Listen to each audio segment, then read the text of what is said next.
Hello everyone and welcome back to episode 254 of your favourite Formula 1 show. Yes, Knowing Wheel returns for the Italian Grand Prix preview, of course. We're back this weekend at the Temple of Speed, the Autodromo Nazionale di Monza. And of course, it's been a little while since Jamie183 last went on holiday.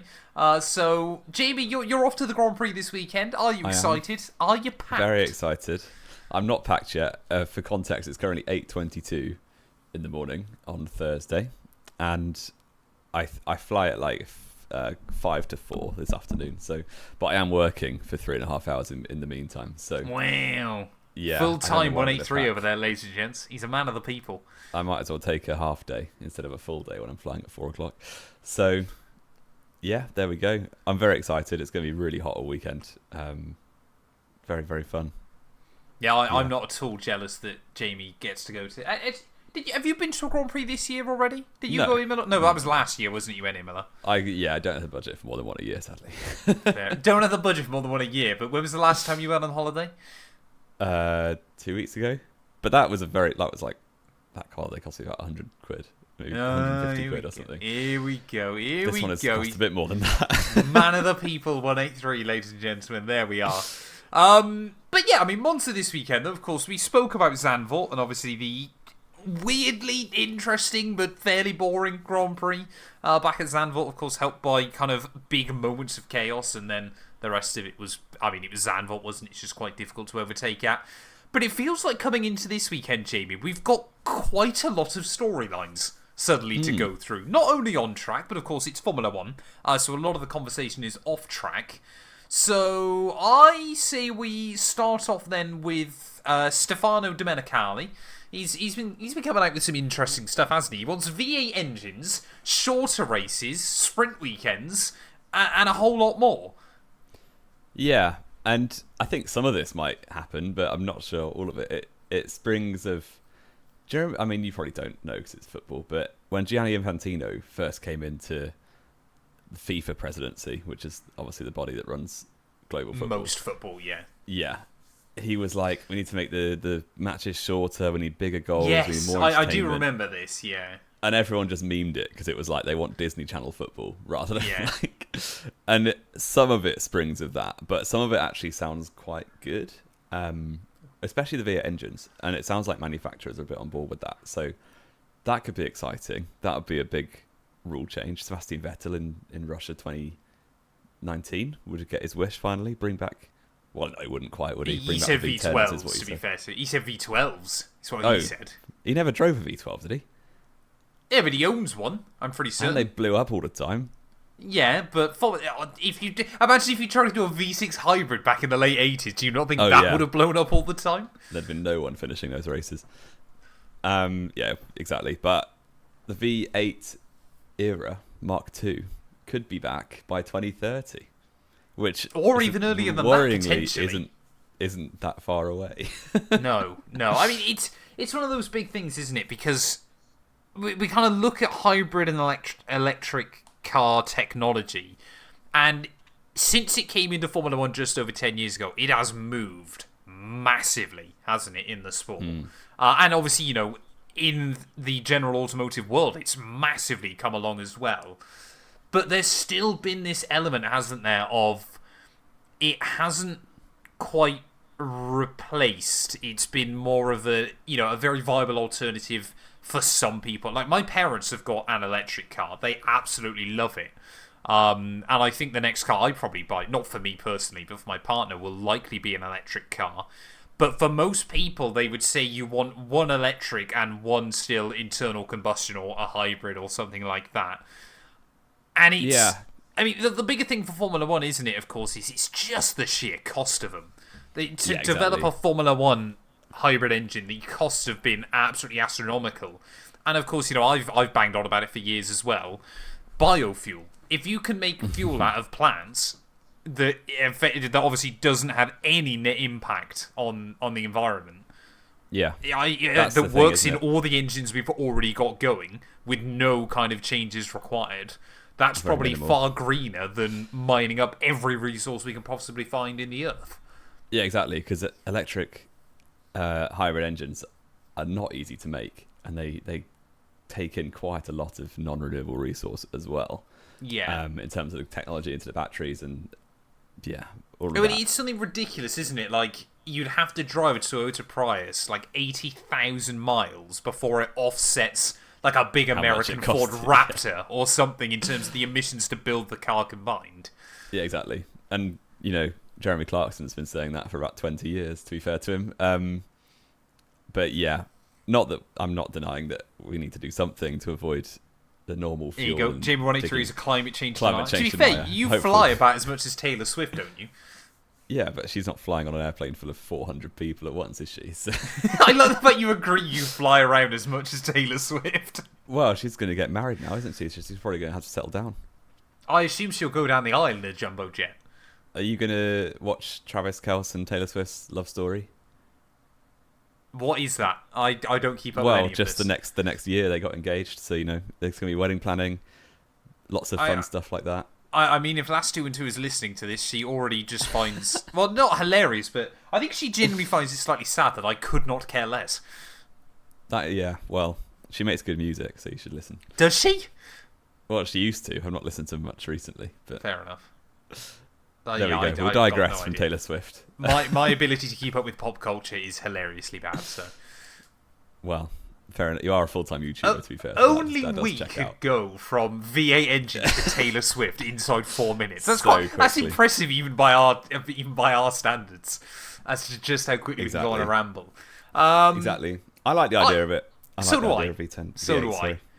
It would be fantastic to get a little bit of variety back. I read an article on the race to verify my sources. They're talking 2030, which would be the next big rule change due anyway. So obviously we've got the one in 26 coming next year.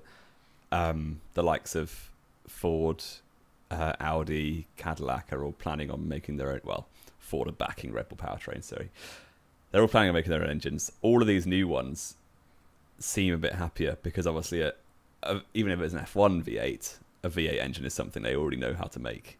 Whereas, apart from Red Bull powertrains, whereas the MGU-H and hybrid technology would be brand new for most of these manufacturers. Especially when they're trying to get Honda back in as well and that kind of thing. Yeah, Honda already are back in, aren't they? But yeah, Honda it's are good already news. back in. Yeah, but it would also change the chassis development, and it would basically be a whole new reg cycle in 2030. I mean, what I would love to see personally is Formula One maybe go down like the World Endurance route of you get. So the way World Endurance works is you get a certain amount of energy that you can use each lap, whether that be battery or engine, but there's no restrictions aside of that. So that's why in like WEC you've got like a V12 naturally aspirated Aston Martin Valkyrie against going like I think it's a 4 or 6 pot engine in the Porsche, obviously the V8 in the Cadillac and all sorts of things. That would be really cool. Like, imagine you end up with like V8s, V10s, V12s, all going against each other on an even playing field. On that would be massive. Yeah, but again, it's obviously because you're only allowed to use a certain amount of energy a lap. It's still about being the most resourceful and efficient with it. Exactly. That would be interesting. It'd be fascinating. I mean, the V8 engines, like we said, I think is the bit that we do quite like the sound of. Shorter races, more sprints, Jamie? Is this the way Formula 1 should be going? I don't love it, personally. I get so worried when Domenicali brings up stuff like this, because he goes... He said a quote yesterday that like made my brain hurt, was that apart from the die-hard fans, people love it. Like, they want shorter races. Like, apparently every circuit on the calendar wants a sprint weekend. Never make Monaco a sprint weekend, please, for the love of all that's holy. But it just screams of early 2000s NASCAR, and I'm so worried. I don't hate sprint races. I think they are fine. I think in moderation, the events that you have them, I quite like more. I quite like them because you lose practice sessions. But then, what I really don't like is the idea that sprint races could replace Grand Prix or shorten Grand Prix. Just because for 70 odd years the Grand Prix has been well, maybe not that long. They used to be really long, didn't they? But for at least 60 years, they've been in 300 kilometers plus a lap. That's every race does that many laps, apart from Monaco. And I just think you would lose a bit of the history if you start changing length of races. And also the speed the cars go. You know, when Singapore first debuted, that was going on for 2 hours because the cars were 15 seconds a lap slower. Yeah, helped massively by a very different circuit as well. Yes, Singapore's had probably one of the most drastic changes. But only in the last sector, hasn't it? It's not... No, you got to remember the Singapore Sling, and then they changed over the Anderson Bridge as well. The circuit has been made a lot quicker gradually. It has, but now that race even is like an hour 40 at tops. Even, and most races land between an hour 20 and an hour 40 unless it's stinted by red flags and safety cars. People can concentrate for an hour 20, an hour 40. People still go to the cinema and go to football matches, and like... It feels like movies are getting longer. Maybe I'm old. Just because the TikTok generation can only look at stuff for 5 seconds. Even those people who take them to a cinema, they're fine. Like... I don't go to cinema with children very often, but... Very often? And that's when Jamie183 gets cancelled. Yeah, goodbye everyone, I won't be here next week. I should correct that to not at all. Yeah, I just think...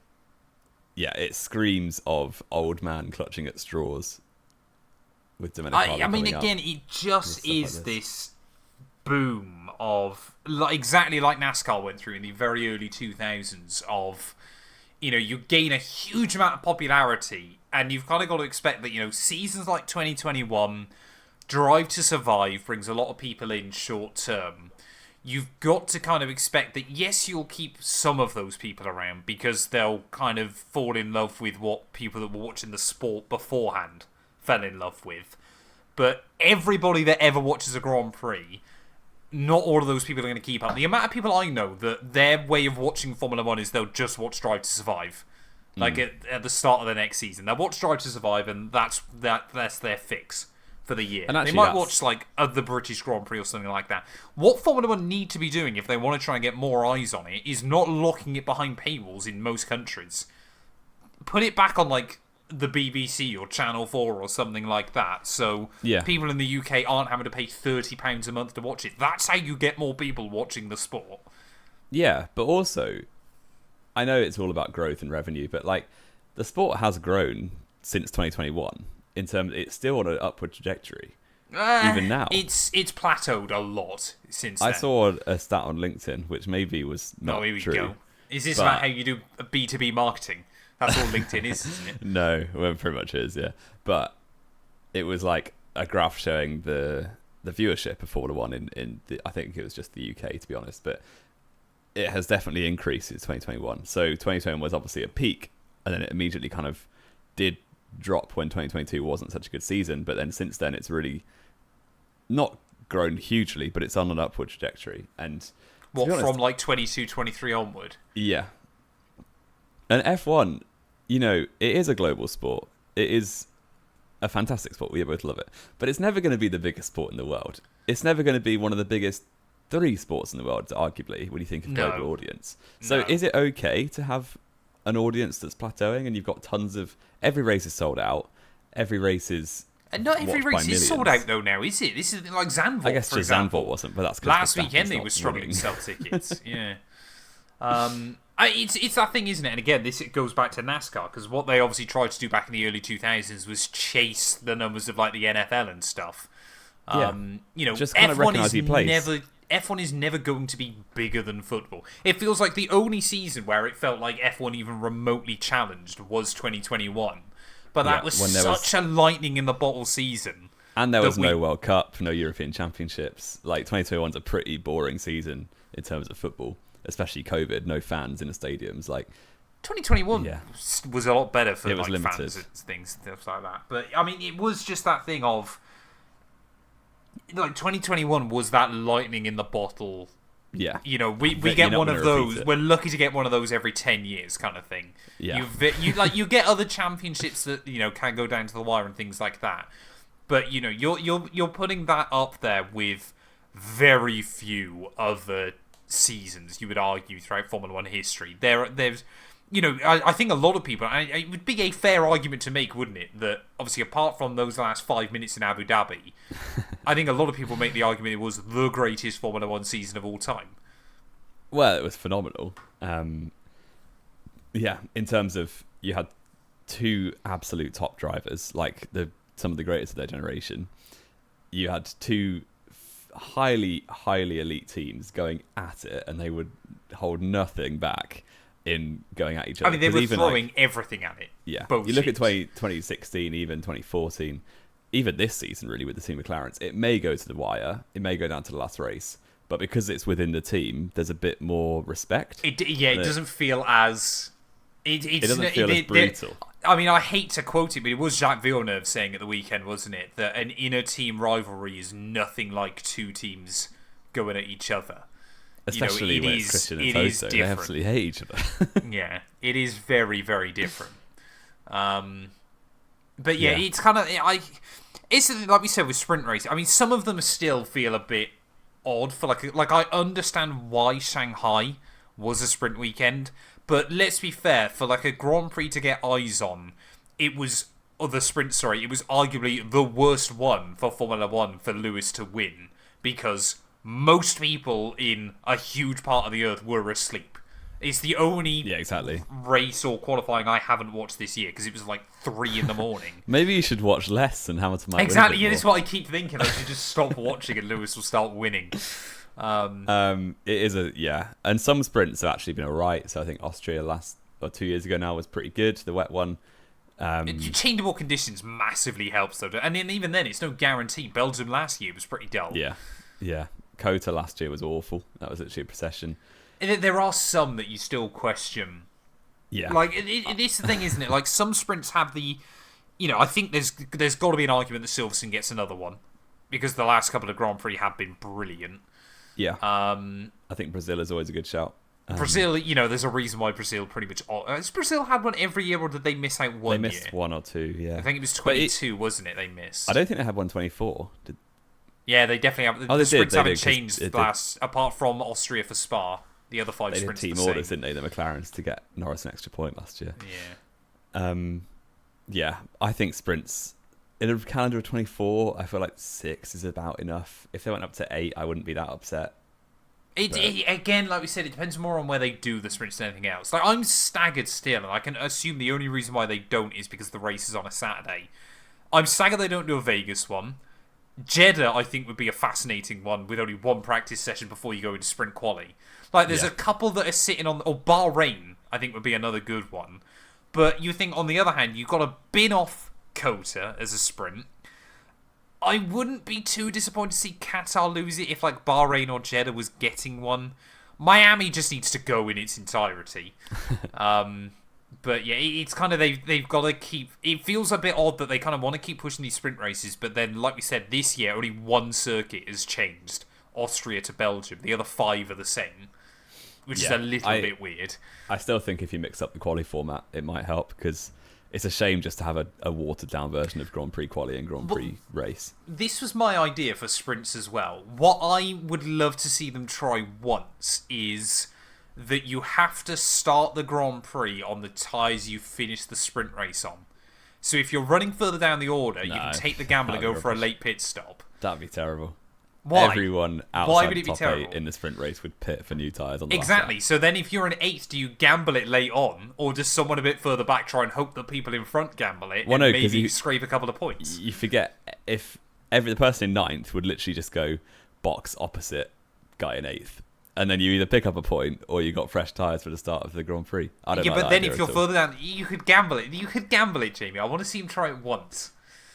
But then your finishing position in the sprint outside the top 8 doesn't matter in the slightest. No, because you then line up in your grid positions from the sprint. Oh, so you want to go back to 2021 sprints? I want to go to 2021 sprints, but yeah, the tyres you finish the sprint race on are the tyres you have to start the Grand Prix. There was a reason we changed from 2021 sprints, because the sprint racing was so safe, because no one wanted to risk their grid position. Yep, and now you're going to be forced into risking your grid position if you want to start on good tyres. But you're not risking anything by making a pit stop, are you? But if someone further behind doesn't make a pit stop, and hopes for like a lap 1 safety car or something like that... I don't like the idea at all. I knew you wouldn't.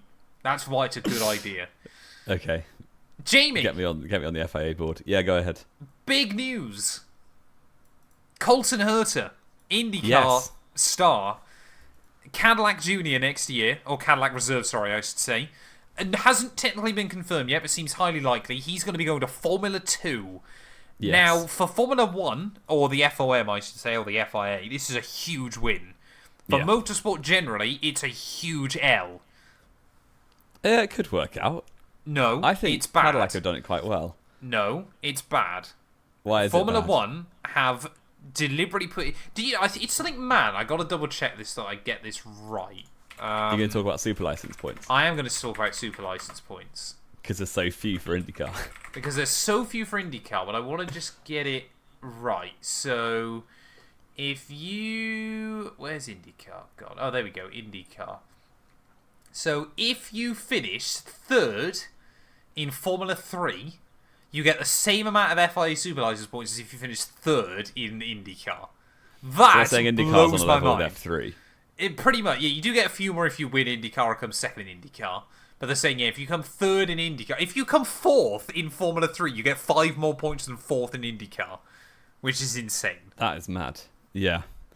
Yeah, but, yeah, it is a shame, but equally, I know nothing about IndyCar at all. But have third place IndyCar people been in anything relevant in the previous years, really? I need to go back and double check. I mean, obviously, a lot of them just stick with IndyCar nowadays. Because what you don't want is people just going to IndyCar, banking a few third places, and then making their debut into F1 when they're not prepared for it at all. Obviously, I'm not saying that of Colton Herta. I think he would probably do a good job already, but I mean, the fact that Red Bull was sniffing around him at one point. So Scott McLaughlin, for instance, finished third. Sorry, who? How do you say that name? Scott McLaughlin. McLaughlin. He's Australian. Why are you Irish? Why are you doing an Irish accent? Right. Anyway, this bloke. And that's Jamie being cancelled again. Scott McLaughlin, one of the best Australian supercar drivers of all time. No idea. But anyway, you just don't follow any other motorsport. He came third in IndyCar last year. Yeah, in his second ever IndyCar season. Do I think that should be enough to make his debut in F1? Probably not. Should it be more than third in F3? Probably. I don't know. You don't. That's the problem with it. Like I said, this is the big problem with it. That like I can understand from F1's perspective why obviously you want to prioritise your series points of getting drivers up the system. But when your F2 and F3 are so hilariously broken right now, and you're trying to poach away. Like, I'm sure if this was Bernie back in the day, there'd be like a back end deal to try and get Palau out of IndyCar and into Formula 1. But again, it's that weird thing, isn't it? Like Alex Palou's junior Formula series, because obviously he went up through like F3 and GP2, weren't that impressive. It's just, and the thing, like I said, the problem with this, of course, is that Cadillac now have been basically put in a situation where they've got to take a, he's not the best IndyCar driver, but he's pretty highly rated. He's still quite young as well in Colton Herta. His best seasons were probably sort of 2-3 years ago. He's kind of fallen off a little bit more recently. But obviously now he's got to then go back into a junior Formula series to get a drive in Formula 1. Which I'm sure the FIA, like a Bond villain, are like, or Mr. Burns now are rubbing their hands together because it's absolutely worked the way they wanted it to. But it's still hilariously dumb. It is a little bit, because he's 25, which, speaking as a 25-year-old, is very young. I see, speaking as a fellow 25-year-old, I'm an old man. But I don't think it's that bad for Cadillac, to be honest, because they've obviously got Bottas and Perez in for next year. I don't think it's bad for Cadillac. I just think it's bad for motorsport generally. Yes. And he's probably, I think Herta has to finish top 10 in F2 next year. He needs like 4 points. He can do like F2 a Formula. He could genuinely do Chinese Formula 4. Well, that's what Joe did to boost his super license. Exactly. Back in the day. Was that boosted super license, or was that just for a bit of a laugh to make sure he was up to speed? A bit of both, I think. But as dumb as F2 is, the top 10 drivers, as in, if you look at the bottom 10 in F2, or I guess it's the bottom 12, the top 10 are who the top 10 should be, if you get what I mean. If you're if you're a quality driver, you'll end up somewhere in the top 10. So I kind of think that's okay. The only one I'd argue would be Gabriele Mini. Should probably be top 10. Oh, here we go, Jim, with a Gabriele Mini. But the rest of them, as in your top 10 in F2, is Fornaroli, Crawford, Verschoor, Browning, Dunn, Marti, Lindblad, Stanek, Montoya, Martins. I'm a bit surprised Sebastian Montoya's there, but he's actually been quite good recently. Yeah, he's had a few standout results. But yeah, that top 10 are probably 8 or 9 of the best drivers on the grid. So F2 is a bit dumb. But Fornaroli is obviously one of the better ones on the grid. He's also a rookie. I don't know. It's not as bad a barometer as we think. You look at, the two that came up this year, we spoke about it last week, Hadjar and Bortoletto, won F2 last year, first and second. And they are the best two rookies in F1 this year, compared to the likes of Colapinto, who came about 8th or 9th. Obviously, Behrman and Antonelli, very high potential, but they're not quite there yet because they're both so young. Yeah, I don't know. Just double check last year. Behrman and Antonelli were both in the top 10, but I don't think they were that near winning it. Were they near so Antonelli finished up 6th. Oliver Behrman came 12th. So Behrman wasn't even top 10. No, exactly. That's and why. Arguably, he did bin off a race to go and race the Ferrari. But Are you suggesting he shouldn't have? Well, I'm not suggesting he shouldn't have, but he was 10 points behind the next car. He already had 4 that he'd give away for the pole position. You think he still probably lost to goes to win Colapinto by the end of the year, and Colapinto missed 3 rounds, I think. Yeah. 4 rounds Colapinto missed, actually. Oh, Behrman missed another one. He missed Baku as well, didn't he, to race the Haas? Yeah. I don't know. It all gets a bit complex when you throw in absences and stuff, but yeah. I don't know. It's better than you think, I think, for judging drivers. So I think next year Herta will probably Do you watch Formula 2 anymore? Yeah. I'm watching it this weekend. Are you? Oh, of course you are. Yeah, I was going to say. I can't wait. I'm looking forward to watching it again, although it's still just farcical.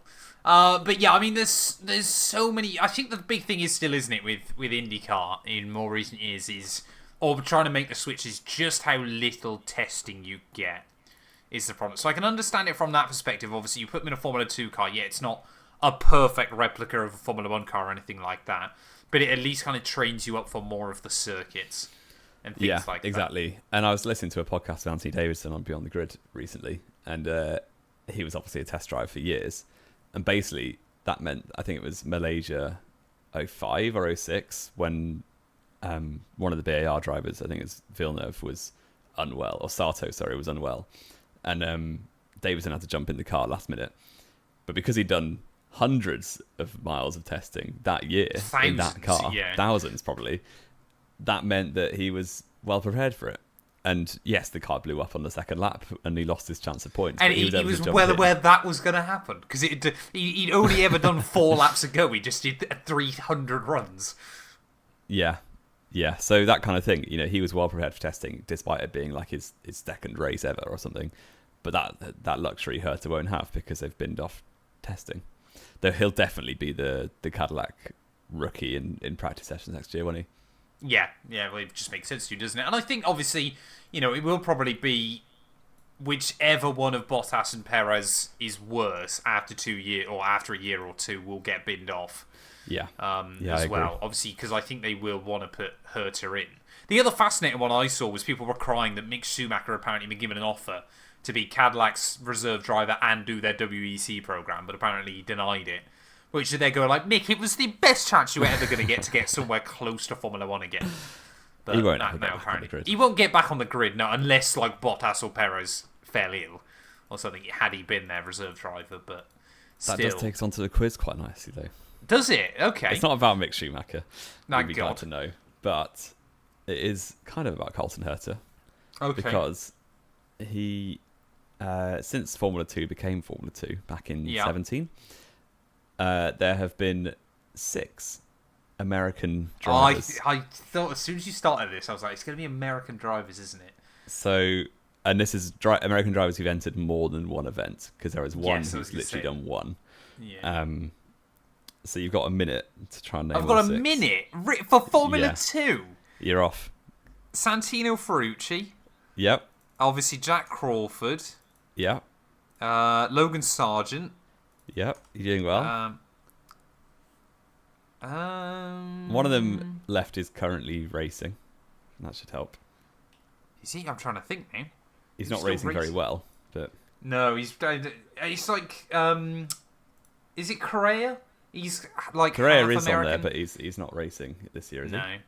I don't know. I can't remember. I'm trying to think. Is Sebastian Montoya's got like a half license as well, doesn't he? No, not him. No. Yes, of course. Max Esterson. Yep. Sponsored by iRacing. One more. This is a slightly older one. You might struggle. Yeah. I will know him as soon as you say him as well. He's got a very American-sounding first name. 5 seconds. Like Hunter Miney, or no, Hunter something, wasn't it? Not Hunter. Less American. I'm saying less Hunter. Less Hunter. I'm going to know this as well as soon as you tell me. He's called Brad. Oh, Brad Benavida, because he's back in F3 now. Is he? He's back in F5 Formula 3. It's bizarre. He did F2 about 5 years ago. Yeah, I know. He's like 26 beating up 16-year-olds. People are going, oh, he got Alex's first ever podium. They're going, yeah, because he's a middle-aged man in Formula 3. Oh, respect 26-year-olds. That'll be us soon. Yeah, I know. But I'm not trying to get into Formula 3. True. There you go. 5 out of 6. Not bad. And Colton Herta will be on that list next year. Yeah, probably. Well, he's not actually confirmed yet, but he probably will be. What else have we got to talk about? There's a new Ferrari livery, Jamie. Yeah, it's rubbish. It's good if there weren't HP logos slapped all over it. Exactly. Yeah, it's a lovely livery.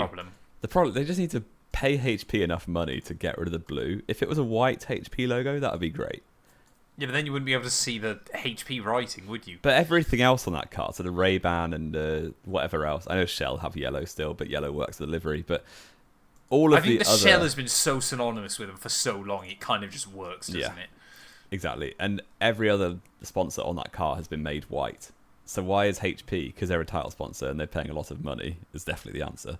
Exactly. They won't have their logo changed. Yeah. It's a bit disappointing, isn't it? It's a great shame. But the only other thing I'm slightly confused about is the gold wheel rims as well. I'm not sure if I like those. I just didn't notice that, but I'll take a closer look. I think they'll probably look alright when it's going, but it does look a bit weird in the static shots, in my opinion. Predictions? Yeah, I did really well last week, and we skimmed over it. Yeah, well, let's not remind us of that. I'm currently 11 points clear. Oh, that's so painful. The thing is, that can pretty much immediately swing in about 2 race weekends. Yeah, but it might not. It probably won't, no. I mean, you won the first year we did this, and I've won every year since, basically, yeah. I think. I've it's currently 3 now. I don't know if we did this in 21. I think we did do it in 21, didn't we? We did in 21, because it was actually one guesses Max and one guesses Lewis every week. Yeah. 51 to me, 40 to you. So that's pretty good going. Yeah. So you get to go first. Predictions for Monza.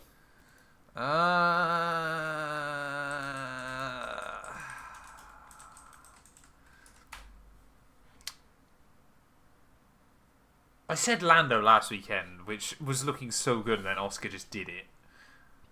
The thing is, I want to say Oscar now, because after I said Lando last weekend, and then you'll say Lando, and then Lando will do better this weekend, and that's what annoys me.